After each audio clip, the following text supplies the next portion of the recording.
¿Cómo están? Buenas tardes. Espero que bien. Buenas tardes, doctor. Buenas Buenas tardes, tardes. doctor. Bueno, Buenas tardes. buenas tardes a todos. Quería preguntarles si tienen alguna consulta sobre el tema de la semana pasada de ginecobstetricia y mama, digamos. Si no es así, vamos a ver un poco lo del temario de hoy, que es radiología simple y contrastada del abdomen. Si están de acuerdo, si no hay alguna consulta.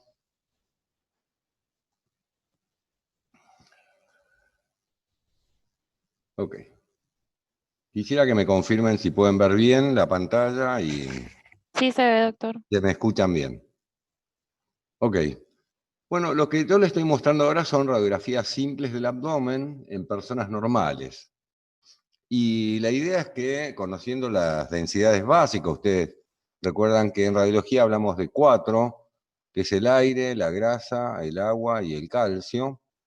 Bueno, podemos ver la expresión de algunas cosas en la radiografía del abdomen. Básicamente aire, ¿dónde lo vamos a encontrar? En el estómago, como podemos ver acá arriba, en el colon acá descendente, águlo esplénico, un poco en el transverso, colon derecho, el ciego, acá en el sigma, y casi nada, muy poquitas burbujas pueden quedar en la región septoabdominal o acá en el flanco derecho de aire en el intestino delgado. Esto es la distribución normal de gases que tenemos que encontrar en 2 pacientes normales, jóvenes, en radiografías hechas acostadas, no de pie. A veces tenemos la oportunidad de personas que tienen pocos gases, o le hacemos preparar con enemas, etcétera, y laxante, y entonces vemos radiografías extremadamente limpias como esta, que nos permiten ver otras cosas más. Por ejemplo, podemos reconocer acá el borde hepático, ¿está bien? El riñón derecho, con densidad de agua. El riñón izquierdo del otro lado. Bueno, acá se ve aire en el estómago, aire en el colon. Y también podemos reconocer acá esta línea que viene bajando así, que la vemos del otro lado también, que es la sombra y el borde lateral del músculo psoas. ¿Y por qué vemos también el riñón, el contorno del riñón o el contorno del psoas? Simplemente porque hay grasa ahí, hay grasa en el retroperitoneo. Así que así vemos. En otras ocasiones, fíjense que este paciente tiene mucho aire en el colon, sobre todo en el colon transverso, y típicamente el colon tiene estas austras, que es característico para poder diferenciarlo de otra estructura, otra parte del tubo digestivo. Otro método que vamos a usar para ver un poco de imágenes normales es la ecografía. Recordamos que hablamos de ecogenicidad. A modo de ejemplo, acá cortes axiales del hígado, donde adentro el hígado es esta estructura que tiene un granulado tan homogéneo y tan bonito, tan prolijo, salvo por estas estructuras tubulares que están adentro, que son vasos. En este caso, las venas hepáticas o suprahepáticas que se están dirigiendo a la vena cava inferior. O podemos reconocer el páncreas, que esta estructura que está aquí, atrás del cuerpo del páncreas vemos la vena esplénica y la unión de ella con la vena porta, o evaluar en la ecografía la vesícula biliar, que como tiene líquido adentro bilis, se ve anecoico, ¿no? Recuerden que hablemos de ecogenicidad. Lo negro le decimos anecoico, lo blanco le decimos hiperecoico, por ejemplo acá la proyección de la base del pulmón o diafragma, hiperecoico. Isoecoico cuando comparamos dos estructuras. Por ejemplo, acá comparo el lóbulo hepático izquierdo con el páncreas y digo que son isoecoicos. Le puedo poner Doppler y entonces se van a colorear las estructuras vasculares, acá las venas hepáticas o acá los vasos esplénicos en un corte del hipocondrio izquierdo donde vemos el vaso. Inclusive podemos reconocer estructuras del hilio hepático, ¿no? O podemos comparar el hígado con el riñón derecho y ver que tiene el riñón menor ecogenicidad. El riñón es hipoecoico en relación al hígado. Así que estas son imágenes normales. Y la otra que quería mostrarles es esta, de imágenes normales del abdomen, y para que puedan diferenciar otra vez si están hechas con contraste intravenoso o sin contraste intravenoso. Esta serie que está acá son sin contraste endovenoso, y recuerden lo que hacíamos era comparar los vasos, por ejemplo, la aorta o la vena cava, con los músculos, y además los riñones, los parénquimas renales con los músculos. En este caso, como ustedes ven, fíjense que tiene casi el mismo color que el músculo, un gris bastante homogéneo, todo porque sin contraste. Son cortes sucesivos de arriba abajo, este es del superior, donde vemos el hígado, un poquito del vaso y el estómago, que sí le dimos a ingerir contraste varitado. Le sigue este acá, ya vemos mejor el vaso, el polo superior del riñón izquierdo y el polo superior del riñón derecho. Acá comenzamos a ver el páncreas. Nos vamos más abajo y ya vemos mejor los riñones, el cuerpo y cola del páncreas. Aquí la arteria mesentérica superior, o acá el ligamento falciforme, con el ligamento redondo, mejor dicho. Y un poco más abajo ya estamos a pleno de los riñones, a nivel de los cilios renales. Acá estamos viendo parte de la vena renal, o acá un poquito de la vesícula biliar, y la cabeza del páncreas. Y comenzamos a ver algunas asas de intestino delgado con contraste. Y lo diferenciamos de esto, miren la diferencia, con contraste, ¿no? Dijimos que veíamos los vasos y comparábamos la aorta o la vena cava inferior con el músculo, y acá se puso mucho más blanco, ¿no? O la vena porta, como vemos acá, que está ingresando al hígado con su rama derecha. Y también la otra cosa que mirábamos eran los riñones. Y acá vemos cómo los riñones captan el contraste y se ponen mucho más blancos que el músculo, porque uno ve, digamos, los contrastes ahí que se van a filtrar, concentrar y eliminar por el riñón, digamos. Así que bueno, esa es la forma de diferenciarlo en cortes sucesivos que voy bajando, pero fíjense que es muy fácil reconocer si está hecho con contraste intravenoso cuando miro las estructuras vasculares o los riñones. Eso simplemente para recordarle lo que habíamos visto en el tórax, pero que me parece importante repasar, digamos,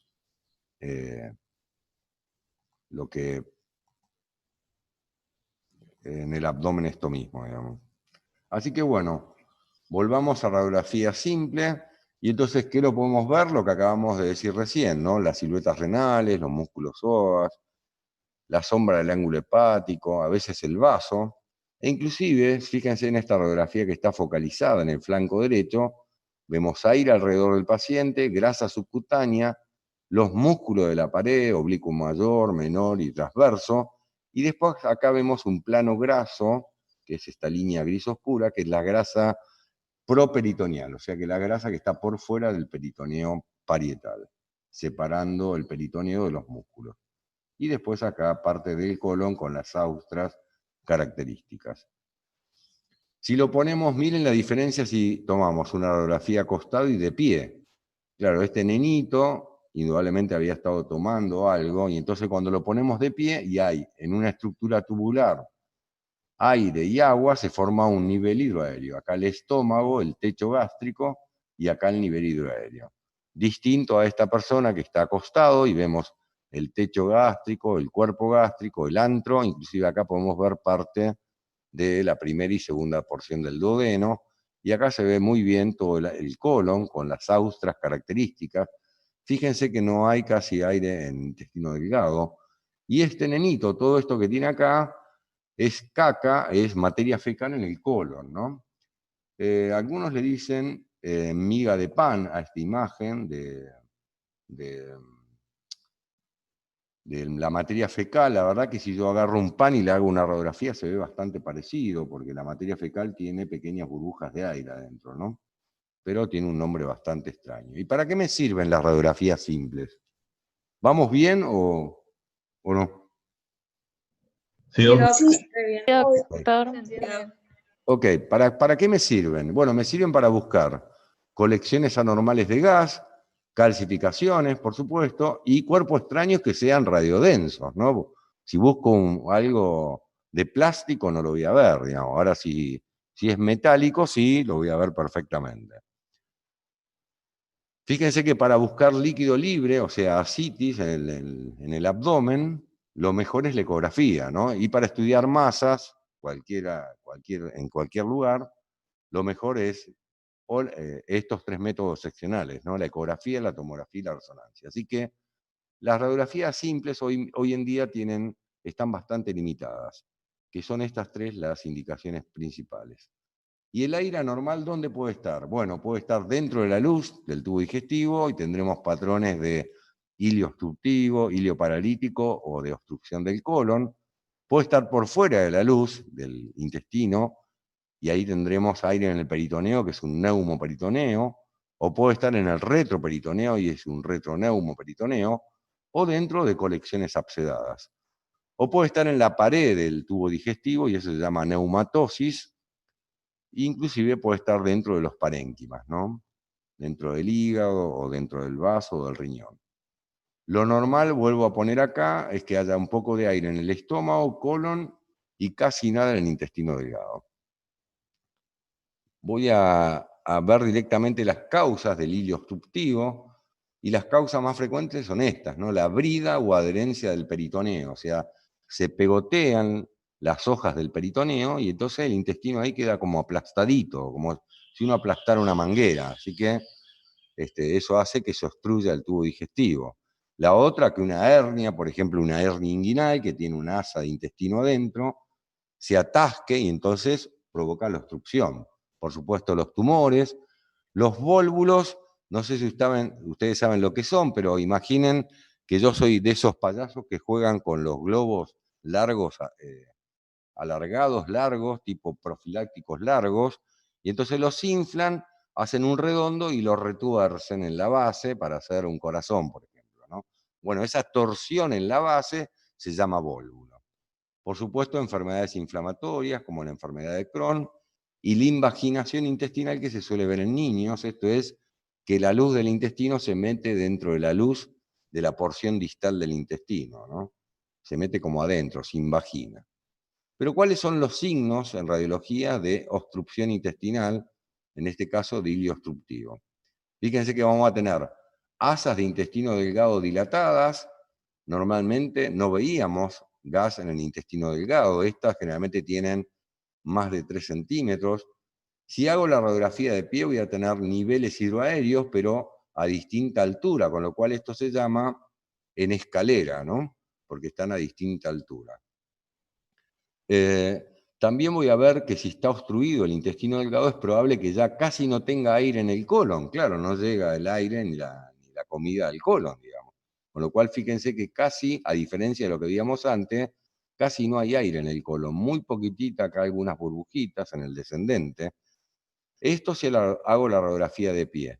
Si la hago acostado, voy a ver también las asas dilatadas con aire, y fíjense que además en ocasiones puedo ver estas pequeñas burbujas que quedan dentro de la luz del intestino delgado y que se llama signo del collar de perlas. En ocasiones, fíjense en este otro paciente que tiene también muy dilatado el intestino delgado, y digo que es intestino delgado porque tiene este patrón de pliegues que es como una pila de monedas, ¿no? Estos pliegues conniventes que se ven acá, uno arriba de otro, así lo vemos, y estos característicos del yeyuno, sobre todo, fíjense, muy distinto a lo que habíamos visto de las austras del colon. Y además, tenemos que reconocer esto, que es, lo negro es el aire dentro de la luz del intestino delgado, y esto también, esto y esto, negro, negro, pero lo separa como una línea más blanquecina, que es el lugar donde están adosadas las asas de intestino delgado, y a eso se lo llama, cuando hay fibrina o líquido entre las asas, se lo llama signo del reboque. Fíjense que este paciente que estaba acostado, yo puedo seguir las asas y seguir la columna aérea, digamos, inclusive puedo llegar hasta el punto de oclusión intestinal que estaría aquí. Cuando lo pongo de pie, no, voy a encontrar las asas dilatadas con múltiples niveles hidroaéreos en escalera. ¿Está bien? Fíjense que vemos distintos niveles hidroaéreos. Poca cantidad de contenido en el colon, bueno, acá este tiene un poco más en el colon derecho, pero tiene muy poco contenido en el colon izquierdo. Bueno, esto ya lo vimos. Fíjense la diferencia cuando se dilata el colon, digamos, ¿no? Miren qué distinto se ve el colon, ¿no? Esto es una obstrucción colónica. El colon va a tener austras, como vemos acá en el borde. Ven que es como que tiene abollonado, digamos, o estas imágenes así. Bueno, en este paciente con una obstrucción del colon baja, Y acostado vemos casi todo el marco colónico lleno de aire perfectamente, y cuando lo ponemos de pie hace los niveles hidroaéreos. Es diferente el patrón de pliegue que tiene el colon con estas austras de lo que vimos recién en el intestino delgado. Este paciente, fíjense que tiene muy distendido todo, ¿no? Tiene distendido el colon, distendido el intestino delgado también. O sea que es raro. El tipo, digamos, indudablemente tiene una obstrucción, pero si tiene una obstrucción tiene que estar muy baja, porque está todo distendido, el colon y el intestino delgado. ¿Y por qué es eso? Si se fijan, en la cavidad pelviana menor se observa una gran cantidad de materia fecal, todas estas series de burbujitas que hay acá, muy chiquititas, que yo he leído ahí que le dicen en miga de pan. Y acá en una tomografía computada, en un corte sagital, vemos el recto lleno de materia fecal en un paciente con un bolo fecal, que es la causa de obstrucción intestinal, digamos, ¿no? Y por último, el hilio paralítico. Acá, ¿qué voy a encontrar? También dilatación de asas de intestino delgado y del colon, pero fíjense que no hay una continuidad anatómica como veíamos antes. También va a tener niveles hidroaéreos en la radiografía de frente, digamos, ¿no? Y las causas son múltiples: posoperatorios, peritonitis, isquemia, gastroenteritis aguda, inclusive la administración de opiáceos, ¿no? Y para que vean esto de cómo se ve el intestino dilatado, estas imágenes que me cedió un cirujano amigo, miren cómo se dilata el intestino delgado, ¿no? Feroz, es impresionante el calibre, compárenlo con las manos o con los dedos, cómo se dilata en este muchacho que tenía un hilio paralítico por medicación que le estaban dando, y que ante la duda clínica y quirúrgica se decidió abrirlo para tener idea de que no tuviera una causa obstructiva. Esta imagen que ven acá, que es todo aire en una estructura que parece redonda, pero que si ustedes la fijan con atención parece un grano de café por esta hendidura que tiene acá, o parece una hendidura. En realidad es un vólvulo del sigma, ¿está bien? Y es muy característico que el sigma, cuando se volvura, el colon sigmoides, genere esta imagen tan clásica del signo del grano de café. ¿Está bien? Fíjense que es muy, muy, muy bonita y muy demostrativa. Pero como dijimos, podemos tener aire en otros lugares, digamos, ¿no? Esto lo que acabamos de ver, aire dentro de la luz del tubo digestivo. Pero puede estar por fuera, y esto es neumoperitoneo. Recuerden que si estamos el paciente de pie, el aire se va a ir a las regiones subfrénicas, así que allí los voy a buscar. ¿Y cuáles son las causas? Bueno, un montón, miren, desde procedimientos diagnósticos, cirugías, etcétera, por supuesto perforación de intestino, pero inclusive hay hasta, qué sé yo, las relaciones sexuales pueden ser una causa de neumoperitoneo, ¿no? O asociado a neumotórax, etcétera. Hay un montón de causas que acá tienen el listado. O sea, son muchísimas las causas, pero lo importante es identificarlo. Y yo creo que para identificar el neumoperitoneo, el mejor estudio es la radiografía de tórax frente de pie. Y fíjense en la radiografía, vemos acá el nivel del diafragma y tenemos aire por encima, que es el aire pulmonar, aire por debajo, neumoperitoneo. O acá lo mismo, ¿no? En este otro paciente, aire por encima, aire pulmonar, aire por debajo, neumoperitoneo, y esto que estoy viendo acá es el borde superior del hígado. Así que la mejor radiografía es esa. Ahora puede suceder que el paciente esté tan mal estado que no le pueda hacer una radiografía de tórax frente. Entonces está acostado, y una alternativa que tengo es hacerle una radiografía de abdomen en decúbito dorsal con rayo horizontal, así se llama. Entonces coloco de costado, lo pongo acostado boca arriba al paciente, coloco el tubo de rayos X, por ejemplo, a la derecha, la placa radiográfica a la izquierda, y hago una radiografía de perfil. Y entonces puedo notar allí la distensión de asas, de intestino delgado y de colon, parte del estómago, pero si prestan atención hay aire por fuera de las tripas, ¿no? Del triperío. Fíjense qué bien se ve la pared acá del intestino, porque tengo aire dentro de la luz y aire en el peritoneo, con lo cual me queda dibujada perfectamente el espesor de la pared intestinal. O el aire puede estar en otros lugares, por ejemplo, en el retroperitoneo. Por ejemplo, acá vemos cómo el aire diseca toda la celda renal izquierda, ¿no? Rodea al riñón, va disecando todos los planos grasos del retroperitoneo, como se ve aquí. Y bueno, y la otra alternativa, en vez de aire en el peritoneo, puede haber líquido. Pero ya dijimos que la radiografía es poco útil, ¿no? Fíjense que tengo que tener una gran cantidad de líquido libre, de ascitis, para tener presión. Y lo que voy a tener, como se ve en esta radiografía, es una radiografía básicamente densa, con densidad de agua. Pero la verdad que es bastante poco informativa. ¿Qué prefiero para eso? La ecografía. Excelente para detectar líquidos. Acá un corte sagital, donde vemos un poquito del hígado, el lóbulo derecho, el riñón derecho. Y acá, rodeando al hígado, fíjense todo este líquido libre en el peritoneo que se ve anecoico. ¿Cuáles son las causas de que haya líquido libre en el peritoneo? Un montón.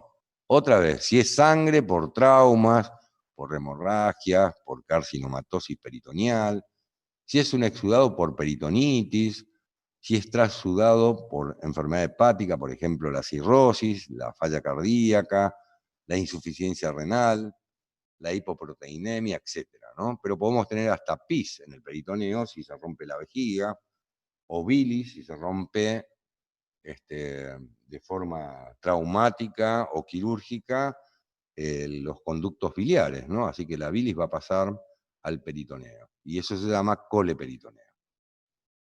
Ok. Miren un ejemplo de lo poco útil que es una radiografía en este paciente, en esta señora, que tenía una gran masa abdominopelviana, pero que la radiografía, ¿qué hace? Sí, me muestra que hay una gran masa. Miren cómo esta masa con densidad de agua enorme ocupa toda la región centroabdominal y la cavidad pelviana, comprime y desplaza todo el tubo digestivo para arriba y para los costados, pero no me dice nada, no me dice si es una lesión quística, si es una lesión sólida, de dónde, de qué órgano depende. ¿Qué es esto? La verdad, no nos dice mucho. Así que cuando estamos buscando masas, lo ideal es al menos comenzar con una ecografía. ¿Y qué otra cosa podemos encontrar en las radiografías? Las calcificaciones. Bueno, hay muchas calcificaciones que no tienen ningún valor. Por ejemplo, lo que se llaman flebolitos, que son trombos calcificados en las venas, sobre todo del plexo venoso pelviano, en cavidad pelviana menor. Eso es muy, muy común. Los miomas uterinos se pueden calcificar, bueno, las placas de ateroma. En las regiones glúteas, gente que se pone inyecciones, puede haber farmacomas, o sea, granulomas calcificados y que podemos ver ahí. Y también granulomas en otros lugares. Sí nos va a servir la radiografía para ver litiasis, sobre todo las urinarias. ¿Por qué no las biliares? Porque las biliares generalmente no tienen calcio, o pocas tienen calcio. Para que tengan una idea, el 90% de las litiasis urinarias son radiodensas. En cambio, solo del 10 al 20% de las litiasis biliares tienen calcio. Por lo tanto, si busco litiasis en la vesícula biliar, mejor método de ecografía. Ahora, si busco una litiasis en el riñón, por supuesto que la ecografía es buenísima, pero puedo utilizar una radiografía simple. En la vesícula, vuelvo a reiterar, podemos tener litiasis, se puede calcificar la pared, eso se llama vesícula en porcelana, y por supuesto que hay otras calcificaciones patológicas. Pero veamos algunas. Miren, radiografía focalizada en la hemipelvis, y vemos acá proyectado sobre los músculos glúteos calcificaciones por farmacomas. O acá una pelvis femenina, donde vemos una calcificación acá redonda, discretamente heterogénea, que es un mioma uterino. Y si se fijan a los costados hay un montón de puntitos blanquitos que son flebolitos. O se puede calcificar la vesícula. Miren, esta vesícula está completamente calcificada y se llama vesícula en porcelana. O un gran quiste hidatídico en el hígado se puede calcificar, o los ateromas en las paredes de la aorta. Miren acá en la radiografía de perfil, que bien se ven. Por supuesto que es excelente para buscar litiasis en los riñones, e inclusive podemos ver calcificaciones en lugares menos frecuentes, como las glándulas suprarrenales en este nenito que había tenido una hemorragia suprarrenal postnatal bilateral. Y mencionamos al comienzo que es muy buena para los cuerpos extraños radiodensos, ¿no? O metálicos. Miren estos niños de acá arriba, iba a decir estos salvajes.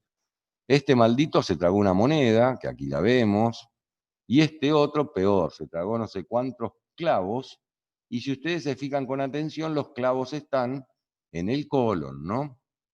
Están metidos en el colon transverso, ahí todos los clavitos que se tragó. Pero hay gente que está un poco más alterada en la vida, por ejemplo, este se tragó un tenedor, y hay gente que se introduce objetos por otros orificios anatómicos de distinta naturaleza. Al respecto hay muchas anécdotas, pero me parece no adecuado contarlas en este contexto. Espero que se las puedan imaginar. Bueno, pero para estudiar el abdomen en radiología, bueno, tenemos la radiografía simple y ya vimos las ventajas y limitaciones, y hay estudios contrastados. Pero además podemos usar otros métodos, ¿no? Angiografía, medicina nuclear, ecografía, tomografía, resonancia, etc. Vamos a ver un poco de la radiología contrastada, digamos. ¿Y cómo van hasta ahora? Hola. Yo hablo y los A dejo a mí me ustedes. gustaría saber si podría mostrar nuevamente el signo de moneda empilada, el signo de escalera, perdón. A ver si puedo porque cerré el PowerPoint. A ver, espera.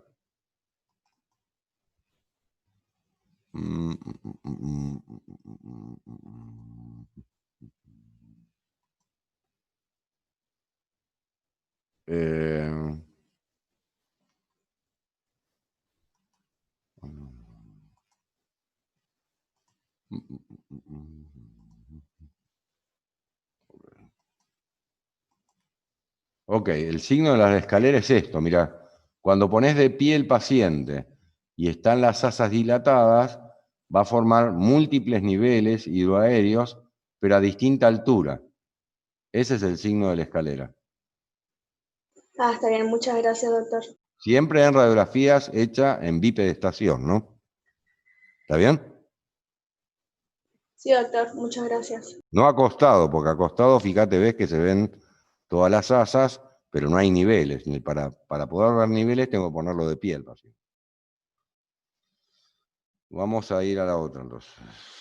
Bueno, les decía que el tubo digestivo lo podemos estudiar con estudios contrastados. No me voy a detener en la anatomía porque no nos va a alcanzar el tiempo. Así que les voy a decir que cómo lo vamos estudiando en los distintos sectores. Si yo quiero estudiar, digamos, la faringe y el esófago cervical, digamos que ese estudio se lo llama estudio de la deglución. Son estudios que se filman en un video mientras le hago tomar sulfato de bario al paciente, ¿no? Que se lo va haciendo con distintas sustancias, con sulfato de bario, pero en distintas consistencias, líquida, semisólida y sólida. ¿Y para qué se hace este estudio? ¿A quién se lo voy a indicar? Bueno, aquel que tenga un problema de deglución. O sea, ¿vieron los viejitos que por ahí le decís, abuelo, te tomás un mate con una galletita y empieza y cada 2 por 3 está tosiendo porque se atora, porque se aspira, se microaspira, digamos. Hay dos grupos así muy importantes, ¿no? Que tienen problemas en la deglución. Los bebés recién nacidos, sobre todo inmaduros, que se pueden aspirar, y los adultos mayores, que por distintas enfermedades neurológicas, desde una se ve en el tronco, etcétera, alteran la capacidad de deglución normal, con lo cual la comida, en vez de ir al esófago, pasa a la tráquea, ¿está bien? A través de la laringe, perdón. Entonces, acá a modo de ejemplo, un estudio normal, les muestro el perfil, el contraste está rodeando la lengua, acá tenemos la orofaringe, el paladar blando, fíjense cómo va a la hipofaringe y de ahí llega hasta este lugar que es el esfínter, un esfínter que tenemos acá arriba, que es el cricofaringio, que se abre cuando viene la comida para que pase al esófago, ¿no? Ahora, si ustedes se fijan en este otro paciente y comparamos esta imagen de perfil con esta otra imagen de perfil, bueno, por supuesto que está mucho más dilatada, distendida la faringe, acá vemos parte de las valléculas, pero si prestan atención, el contraste, en vez de irse para atrás, que es seguir el camino del esófago, se metió en la laringe, maldito. Acá está pintado los ventrículos laringios, ¿está bien? Y acá esto que está acá es la tapa epiglótica. Fíjense que pasó de largo. Y si le hago una radiografía más abajo, voy a ver cómo se pintó toda la tráquea, los bronquios, fuentes, los bronquios lobares y segmentarios, porque el paciente se aspiró. Bueno, esto es lo mismo, fíjense cómo acá le dimos de tomar, sulfato de bario, y el contraste, en vez de ir para atrás, para el esófago, miren, tiñó toda la luz de la laringe, toda la luz de la tráquea, como podemos reconocer acá en el perfil de tórax. Ahora, también uno puede ingerir algunos cuerpos extraños, digamos, o aspirarlos. Acá tenemos dos ejemplos de radiografías simples del cuello, que la podemos hacer para buscar cuerpos extraños radiodensos y los vamos a ver, digamos. Y en ocasiones tenemos la suerte de poder ubicarlos anatómicamente, otras veces hace falta hacer otros estudios. En estas dos radiografías, ¿qué dicen ustedes? Están señalados los cuerpos extraños con flechas. La radiografía de la izquierda, ¿dónde está el cuerpo extraño? Y el de la derecha, ¿dónde está? ¿Qué se les ocurre?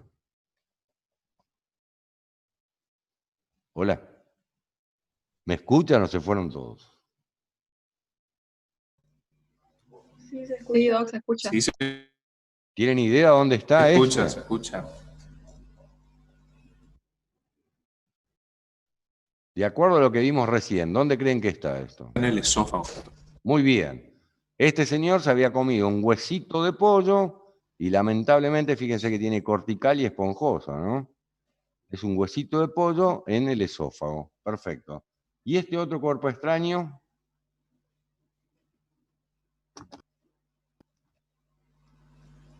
¿Dónde cree que está? Ese para mí sí está en la tráquea, se está aspirado. Claro, está metido en la luz de la tráquea, no está en el esófago, tendría que estar Sí. acá atrás. Este es un cuerpo extraño que se aspiró a la señora, que tiene aros, que es esto que está acá, y que lo tiene en la tráquea. Así que en ocasiones la radiografía me sirve.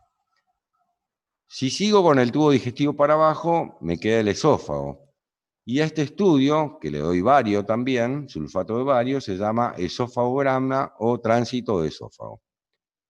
Bueno, hay que recordar que el esófago es un tubo que la luz suele ser virtual, salvo que uno esté tragando algo, si no, la luz es virtual.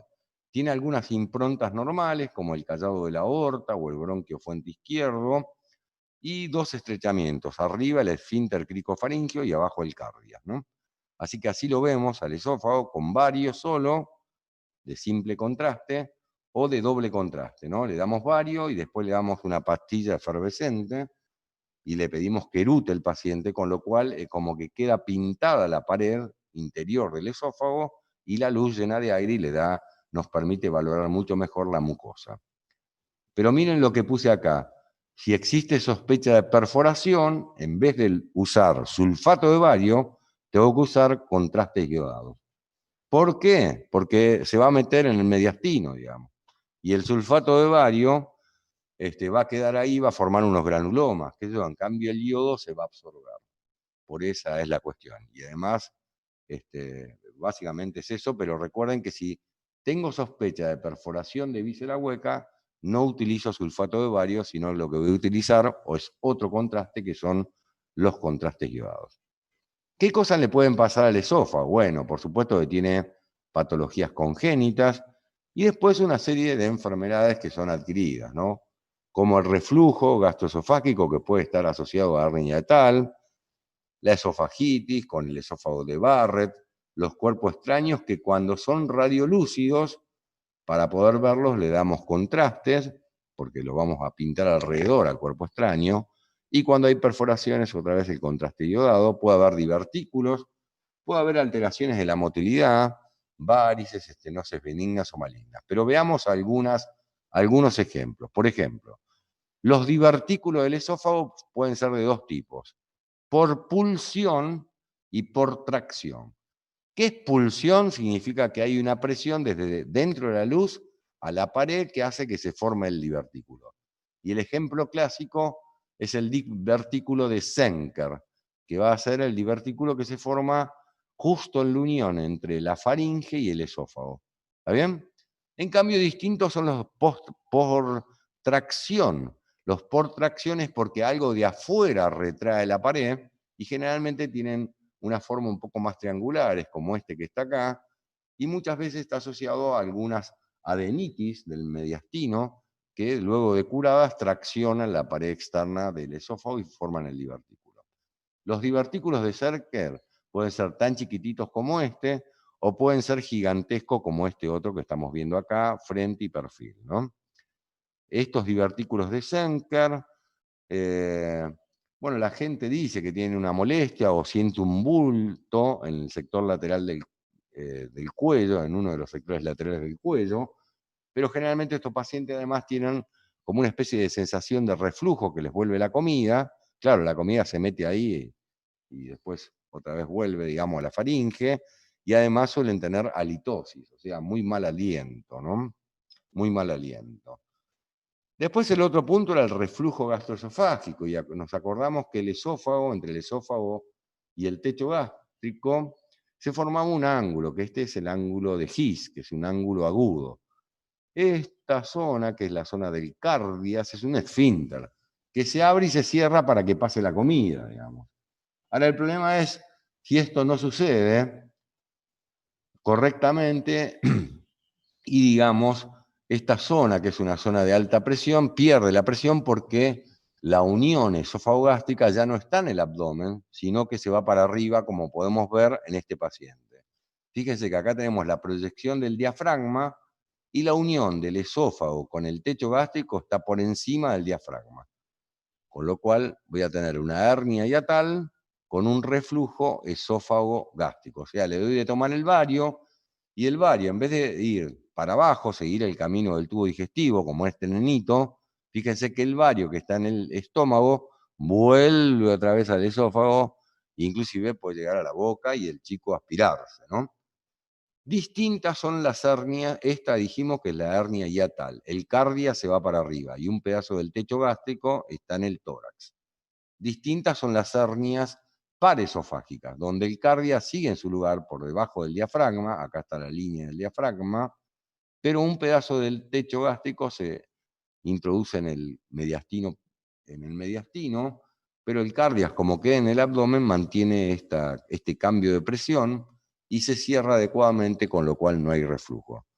¿Cómo los estudio? Bueno, los puedo estudiar con seriada esofágica, pero en niños se utiliza mucho la medicina nuclear, se les da de tomar una solución líquida con tecnesio 99 y se hace el registro para ver si tienen reflujo, pero también se puede hacer con ecografía, se le coloca un manómetro, inclusive se coloca sensores de pH en el esófago al nenito y se ve, digamos, si el contenido gástrico va al esófago, porque va a bajar el pH, ¿no?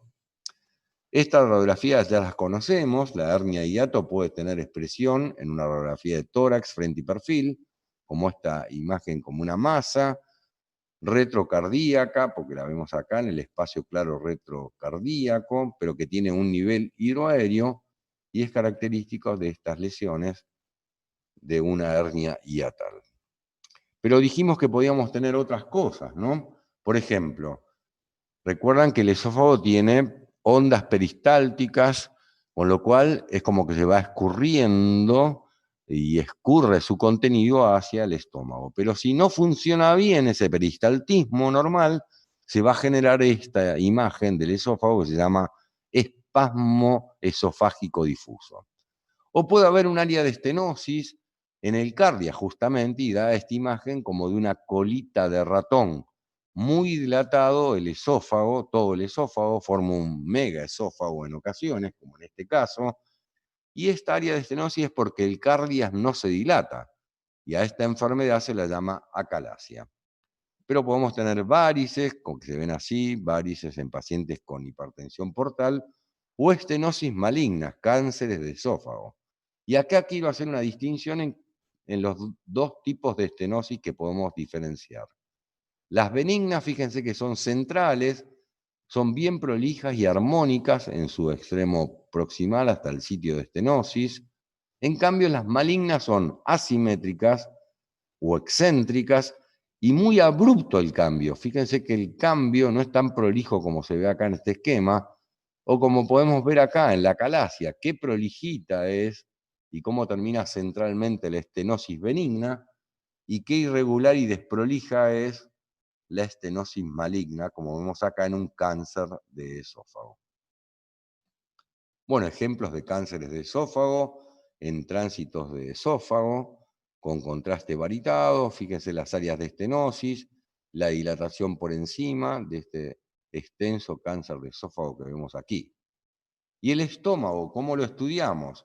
Bueno, generalmente estudiamos el estómago y el duodeno junto. Recuerden que el duodeno forma una curva que rodea la cabeza del páncreas hasta la unión duodeno-yeyunal, y a esto le llamamos seriada gastroduodenal, y habitualmente la hacemos doble contraste, que es hacerle ingerir sulfato de bario, que va a ser lo más denso que vemos acá, y después unos comprimidos efervescentes para que haya aire, con lo cual queda como pintada la mucosa gástrica. Entonces veamos algunas imágenes.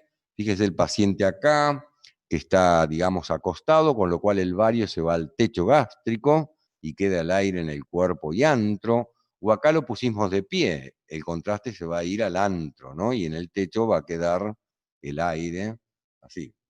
Pero podemos ver además esta primera porción del marco duodenal, del duodeno, que es el bulbo duodenal, primera porción. Acá vemos el píloro, esta acá es parte del antro gástrico, o acá vemos el estómago y todo el marco duodenal, ¿no? Segunda porción, tercera porción, cuarta porción, y aquí estamos llegando al ángulo duodeno-yeyunal o de Treitz. Bueno, lo mismo, fíjense que cuando puedo ver en doble contraste, me permite reconocer este patrón que está acá como de celditas. En realidad, ¿saben qué es esto? El mondongo que morfamos. Bueno, el mondongo de la vaca es el estómago de la vaca, ¿no? Bueno, fíjense que pintamos el mondongo y en realidad lo vamos a ver así, como esta serie de celditas, que es del patrón normal en el antro sobre todo, y se llama área gástrica. En el techo del cuerpo vamos a ver básicamente más pliegues, muchos más pliegues, y en el techo a veces tienen aspecto como de cerebro, ¿no? Cerebriformes, como vemos aquí. Miren el aspecto de cerebro que tiene este techo gástrico, ¿no? Ok. ¿Y qué enfermedades comprometen al estómago y al duodeno? Bueno, la úlcera péptica, ¿no? La gastritis. ¿Qué cosas lo favorecen? El alcoholismo. Por supuesto están asociadas al Helicobacter pylori. Y bueno, si son múltiples hay que pensar que puede haber un tumor en el páncreas que se llama Zollinger-Ellison, que segrega gastrina, ¿no? Es un gastrinoma. Pero veamos algunos ejemplos en imágenes. Sería gastrodenal, el estómago acá, y fíjense que veo los pliegues, algunos surcos con contraste, pero empiezo a notar que hay un montón de puntitos donde se deposita el bario. Estas son múltiples ulceraciones en una gastritis de un paciente.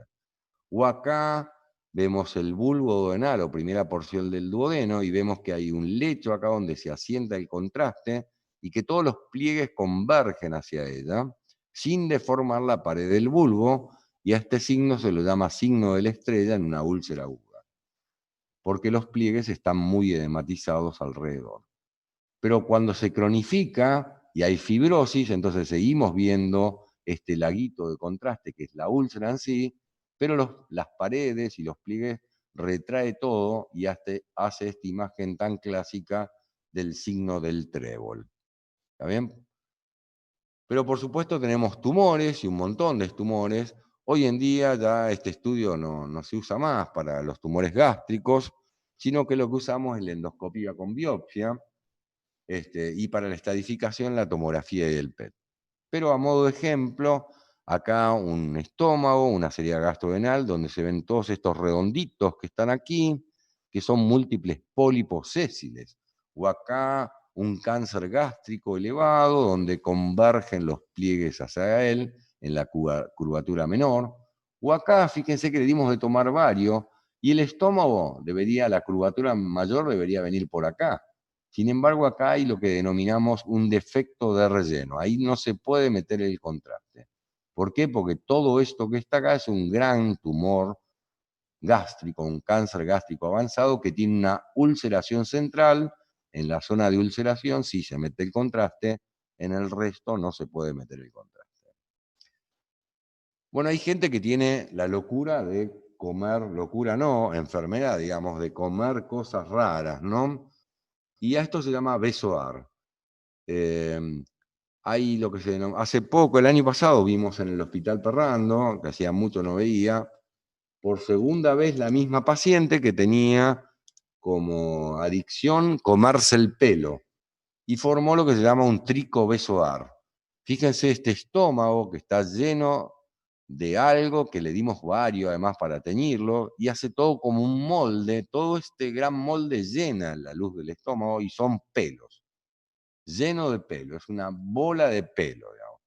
Bueno, parece que a los animalitos domésticos, a las mascotas les suele pasar, a los gatos, qué sé yo, pero habitualmente lo expulsan.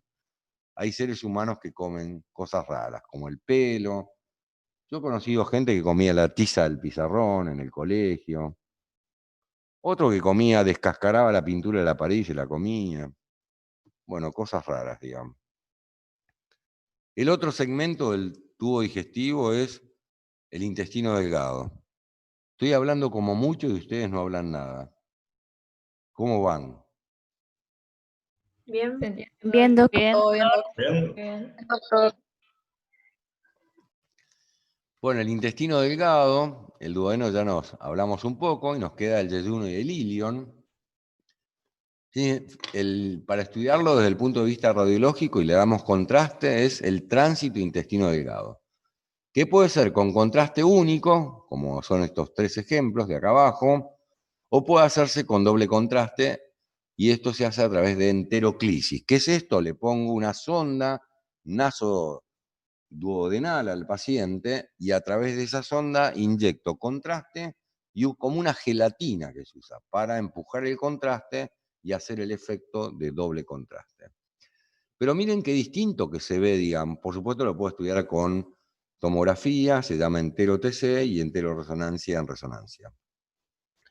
Pero miren el yeyuno, cómo se ve, tiene este aspecto así como de hojas de lecho, muy característico, diferente al ilion, que tiene menos cantidad de pliegues. Acá vemos el ilion terminal, aquí la válvula iliocecal, esto es el ciego y esto es el colon ascendente, ¿no?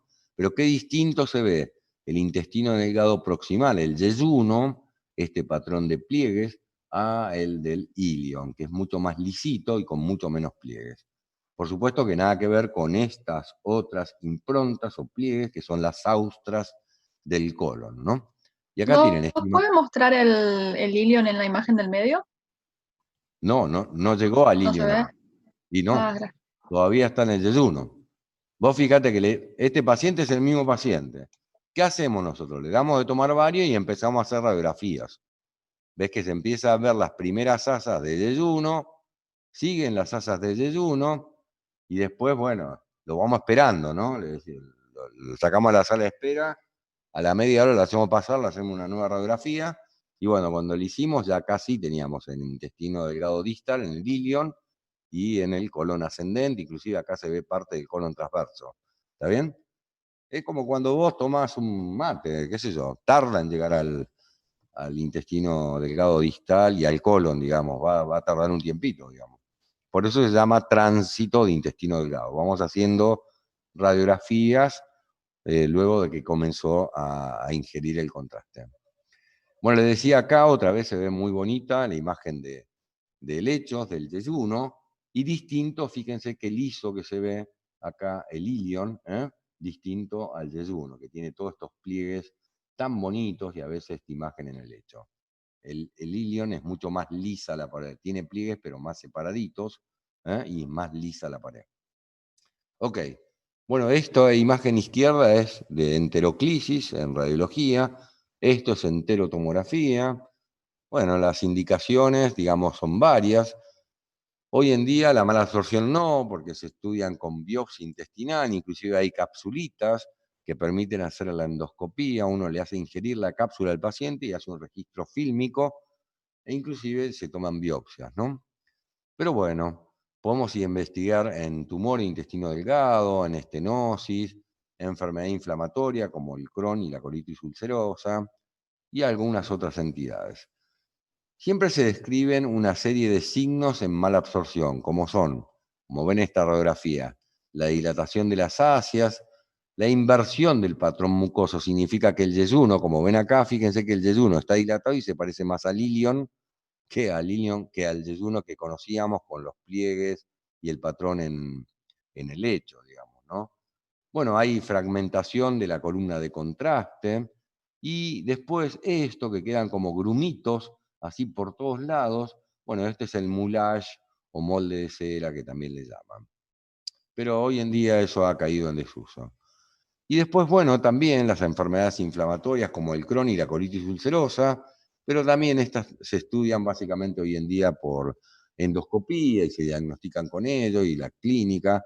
Solo nosotros estudiamos las complicaciones, que habitualmente usamos la tomografía computada del abdomen. Pero a fin de reconocerlas un poco, la enfermedad de Crohn afecta frecuentemente el ilion terminal, y va a tener un patrón alternante, o sea, va a haber pedazos de intestino sano interpuestos a otros pedazos de intestino enfermo. Y va a hacer que estas zonas de intestino enfermos se hagan presentes en áreas de estenosis, y esto se le llama el signo de la cuerda, con múltiples ulceraciones y fístulas, que es lo que está marcado con estas flechas rojas acá. Inclusive hay fístulas que se establecen entre distintos segmentos del intestino. Por ejemplo, acá hay una fístula, hay estenosis severa del ilion terminal. Les estaba por decir que había fístulas que pueden ir a la piel, enterocutáneas, a la vejiga, qué sé yo, a donde quieran. Fístulas por todos lados, característico del Crohn. Y en cambio la colitis ulcerosa tiene enfermedad de todo el colon y el recto. Así que este va a tener múltiples ulceraciones, y si le hacemos un colon por enema se va a ver este patrón que se denomina en empedrado, y que bueno, hay que tener un poco de experiencia para poder verlos. ¿Y el colon cómo lo estudiamos? Bueno, lo estudiamos por colon por enema, doble contraste. Les vuelvo a repetir, uno de los contrastes es el sulfato de bario, el otro es aire, que lo inyectamos ambas cosas con un enema, ¿no? Así que acá se ve la cánula en la ampolla rectal, y fíjense cómo rellenamos todo, el colon, sus distintas partes. Acá la válvula iliocecal es incontinente, con lo cual permite el pasaje del contraste al ilion terminal, pero no pasa en todos los pacientes, ¿no? Si es continente, el contraste no va a pasar hacia el intestino delgado, como en este caso. ¿Y cuándo vamos a indicar? Bueno, una indicación es los divertículos, identificar si hay divertículos. Y miren acá la cantidad de divertículos que tiene esta persona, ¿no? Son todos estos redonditos que salen de la luz y se llenan de contraste, ¿no? Miles, múltiplos, acá en el colon sigmoides, o acá en el colon transverso, en el colon descendente, miles de divertículos.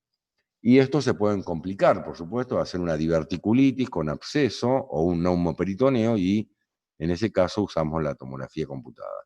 Pero miren qué bonitos se ven los divertículos, llenos de contraste, llenos de aire, vistos de perfil estos, o estos otros vistos de frente, ¿no? ¿Está bien? Porque están en la cara anterior. Y esto estamos viendo en el borde superior. Ok, colon por enema, doble contraste. Es importante reconocer un cuadro frecuente de abdomen agudo, que es la apendicitis. Y esta apendicitis tiene complicaciones, pero ¿qué estudio pido si sospecho que tiene una apendicitis?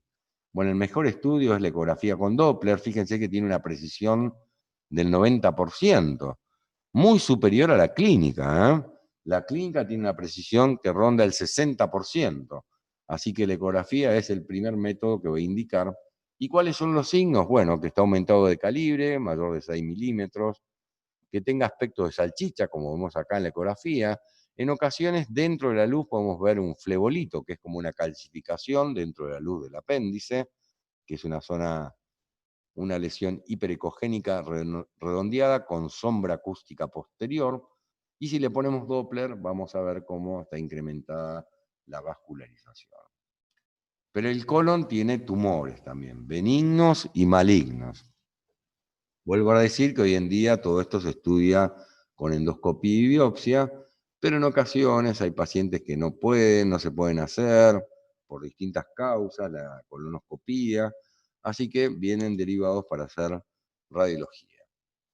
Bueno, se estudian por colon por enema y digamos, hay distintos, hay por supuesto pólipos hiperplásicos e inflamatorios que son benignos, hay pólipos malignos y recuerden que de los pólipos pueden hacer, digamos, un cáncer, ¿no?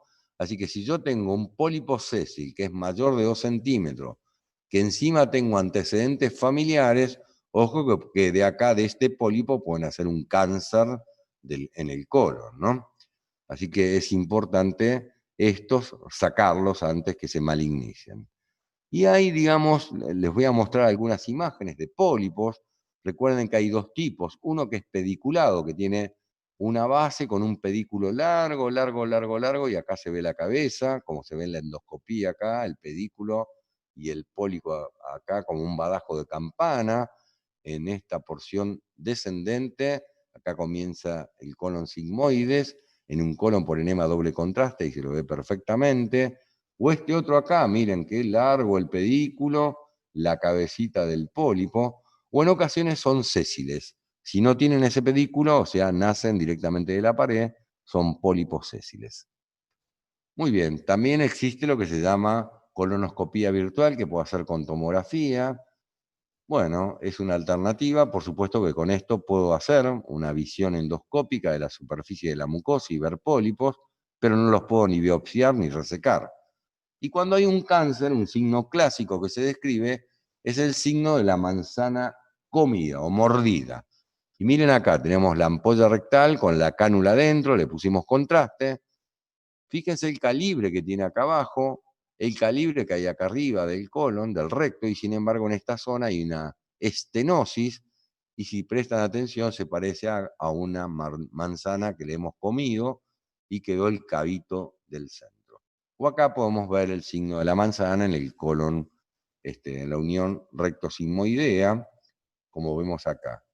Recuerden que los tumores del colon que comprometen el colon izquierdo van a provocar básicamente obstrucción.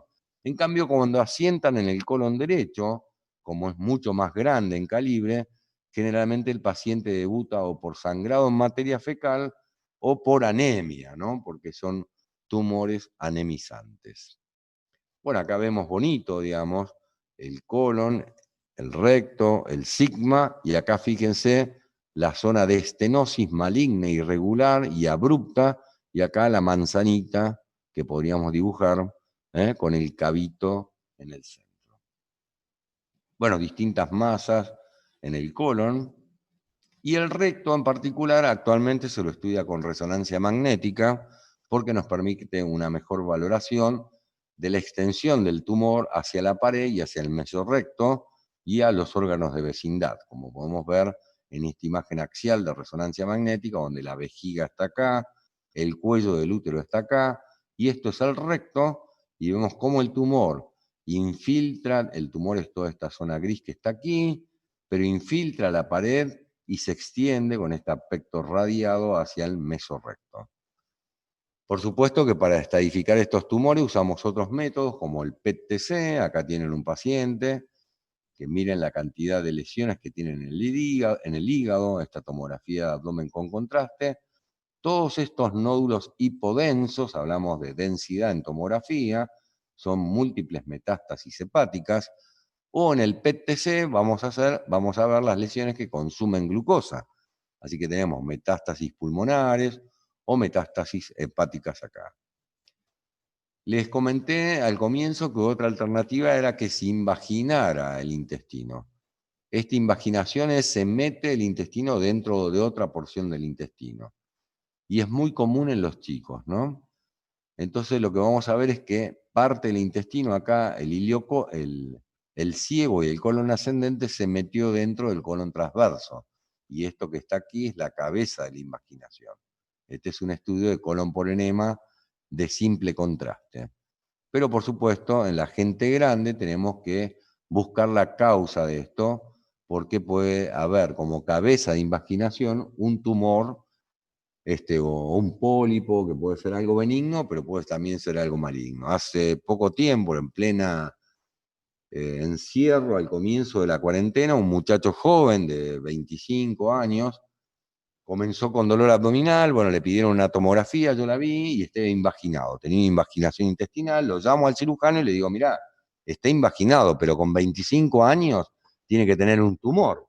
Yo el tumor en sí no lo veía, tenía dudas, sí veía la invaginación, pero bueno, efectivamente lo operó y era un linfoma de ciego la causa de la invaginación. Y hablamos de megacolon. ¿Qué es esto? Como el megasófago, megacolon es un gran colon. ¿Está bien? Y tiene distintas causas. Una es la enfermedad de Hirschsprung, que esta es congénita, y lo que uno nace es sin los plexos de, creo que era Auerbach, en el colon, lo que hace que no tenga peristaltismo, y entonces ese colon se dilata. Pero hay causas adquiridas como el Chagas y colon idiopático. Esta mañana estuve en el consultorio y una mujer de 40 años con un megacolon lleno de materia fecal y era simplemente idiopático. Dice que comenzó con estas dificultades a los 30 años, que lleva 10 años con dificultades y constipación permanente. ¿Y cuándo hablamos de megacolon? Bueno, cuando tiene 8 centímetros en la porción izquierda, como este, tiene mucho más de 8, o el colon derecho del ciego más de 10. Y acá lo que vemos es con contraste, colon por enema de megacolon, acá de simple contraste, todo lleno de contraste, y acá contraste mezclado con materia fecal. Entonces recordamos que la radiografía simple nos sirve ¿para qué? Identificar calcificaciones, cuerpos extraños radiodensos, la distribución del aire intraluminal o si hay aire extraluminal. Que los contrastes que usamos es el sulfato de bario, salvo cuando hay sospecha de perforación y usamos ahí contraste iodado. Que los estudios del tubo digestivo pueden ser de único contraste o de doble contraste. El doble contraste es sulfato de bario y aire. ¿Está bien? Y repasamos un poco la distribución normal de gases, que se veía en el hilio obstructivo, la dilatación de intestino delgado, con los niveles, recuerdan el signo de las perlas, el collar de perlas, de escalera, el signo de revoque, los niveles hidroaéreos, etc. Mencionamos los estudios de simple contraste, como este colon por enema, de simple contraste, y los de doble contraste como este, y mencionamos muchas patologías, ¿no? Y los estudios de varitados van a ser, si estudio la porción superior, faringe, boca y esófago cervical, es el estudio de la deglución. Después, si es el esófago del tránsito esofágico, la seriada gastrodenal, el tránsito intestinal, la enteroclisis, el colon por enema, inclusive hay un estudio que se llama de fecografía, aquellos pacientes que tienen incontinencia fecal. Y también dijimos que las estenosis benignas son centrales y bien prolijas, el área de transición con la zona normal, y las malignas son excéntricas y abruptas e irregulares. Los pólipos pueden ser sésiles o pediculados. Si el contraste sale por fuera de la pared en una bolsita, se llama divertículo. Y si está muy dilatado esa porción del tubo digestivo, se llama mega. Megaesófago, megacolon o lo que sea. Hasta acá llegué y estoy agotado, así que si tienen alguna pregunta, qué manera de hablar. Hola. Hola, Doc. Hola, Doc, no, ninguna Doc. pregunta por lo menos de mi Sí, Yo parte. creo que está todo aclarado. Muy bueno el esquema final. Bueno, está en el aula virtual, en documentos útiles, está esto mismo que les acabo de mostrar, todo lo que les mostré. Sí, el esquema final está muy bueno para acordarse, ¿no? De simplificar la patología. Recuerden que es todo un tubo, así que por más que haya zonas más grandes como el estómago, es básicamente un tubo. Así que las Doc, ¿lo patologías... molesto una última vez?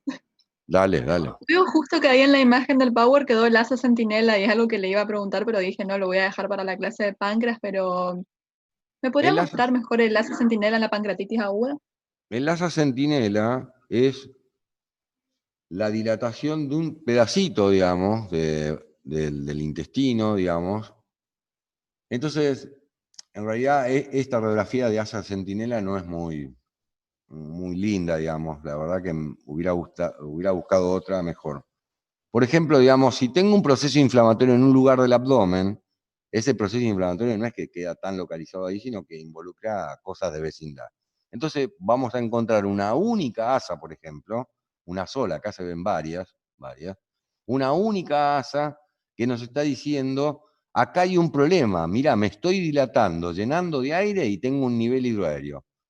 Y entonces dice, esta es una asa centinela que me está indicando que ahí en ese lugar debe haber algún problema. ¿Entendiste el concepto? Claro, sí, Doc, por eso se le dice centinela, digamos, porque es como está solita Está solita. y avisa. Exactamente. Es una alerta, un semáforo rojo, y te dice, ahí hay algo raro, muchachos.